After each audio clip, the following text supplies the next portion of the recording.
Копањето криптовалути е се поактуелно во светот, но и кај нас. Граѓаните кои што влегуваат во оваа работа очекуваат голема заработка, а последниве 2 години и македонската полиција имаше многу работа и со кражба на струја поврзана со копањето криптовалути. И додека едни тријат раце во надеж за профитабилен бизнис, најголемиот број граѓани сепак се уште не знаат што представува криптовалутата. Разговаравме со граѓани од Струмица и Радовиш. Што знаат за оваа дигитална валута? Слушнале ли за криптовалутите? Знаете ли што се?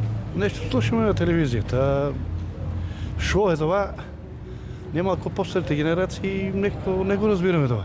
Младите вие повеќе знаете, повеќе работите со компјутерите. Слушна сте знаеле за некој кој што копа криптовалути? Не, немам појма. Тоа е... Тоа големите глави го знаат, ние не. Од прилика да, ама немам контакт со такава работа. Знаете некој кој што копа криптовалути? До сега не знам, до сега. Да ви кажам. Да. Сметате ли дека ќе станат, не знам, многу поактуелни, многу по... Гледам по интернет и по тие работи дека иднината е утава, а са колку ќе и како ќе, поготово тука за наша држава, дали тоа ќе види како што треба да види, од тоа не може да биде сигурен никој. Не ме интересира. Знам оти... Не. За криптовалути сте слушнали? Криптовалутите се всушност дигитални валути, односно виртуелни валути. Биткоинот, создаден во 2009 година, бил првата криптовалута.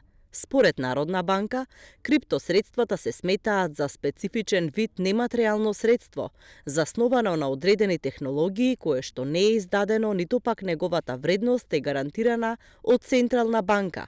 Не представуваат пари и понудата на овие средства не зависи од потребите на економијата или монетарниот систем.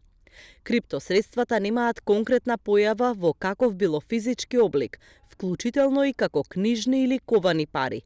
Тие се во дигитален формат и во моментот кога ќе се стекнете со криптосредства, тие се сместени во така наречен дигитален паричник на вашиот компјутер, лаптоп, надворешен мемориски уред или паметен телефон и лесно се пренесуваат преку интернет.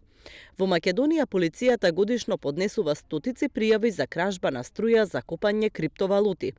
Политичките партии ДОМ и ЛДП уште минатиот ноември рекоа дека ќе поднесат иницијатива за законски измени во собранието, бидејќи според нив е недозволиво трошење на електрична енергија сред енергетска криза за копање на криптовалути.